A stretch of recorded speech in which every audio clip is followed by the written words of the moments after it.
જય શ્રી કૃષ્ણ. ભક્ત કવિ શ્રી નંદદાસજીમાં શ્રી ગુસાઈજીના કૃપાપાત્ર બન્યા. ભાગ 9 અને 10. નાજુક નમણી સૌંદર્યવતી કન્યા આડે પડખે થઈને એના કામણ વેરતી હોય એવા જ સૌંદર્ય સાથે શ્રી ગિરિરાજજી એમની વિશાળ માખણ જેવી મૃદુ કાયાને ગોવર્ધનથી પૂંછડી સુધી વિસ્તારીને ધરતી પર બિરાજ્યા હતા.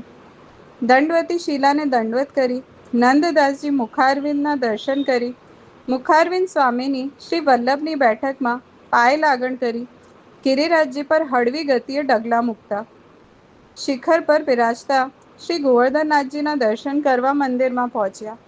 સમય સંધ્યા આરતીનો હતો. શ્રી ગુસાઈજી સ્નાનાદિક કાર્ય પૂર્ણ કરી આપરસમાં નીચ મંદિરમાં પહોંચ્યા અને દર્શનનો ટેરો ખુલ્યો.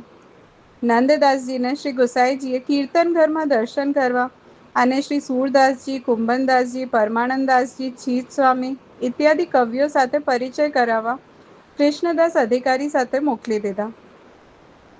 ઉંમરમાં એમનાથી સૌ મોટા હતા. દરેક કવિ એની શ્રેષ્ઠ નિત નવી રચનાઓ શ્રી ગોવર્ધનનાથજી સન્મુખ પ્રકટ કરતા.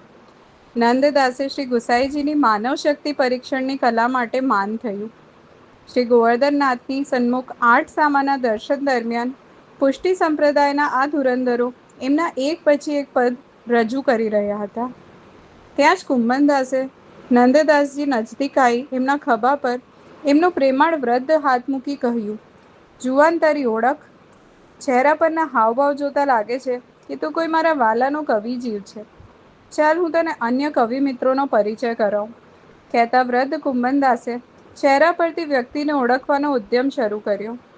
નંદદાસ, આ છે આપણી વ્રજ ભાષાના વાલ્મીકી કહેવા હોય તો વાલ્મીકી અને વ્યાસ કહેવા હોય તો વ્યાસ, સૂરદાસજી. કુંભનદાસે સૂરદાસજીનો પરિચય કરાવતા કહ્યું, વડીલ, આપના કાવ્યો તો ભારતીય ભાષાના અમૂલ્ય આભૂષણો છે. વંદન કરું છું મહામના કવિ. જય શ્રી કૃષ્ણ.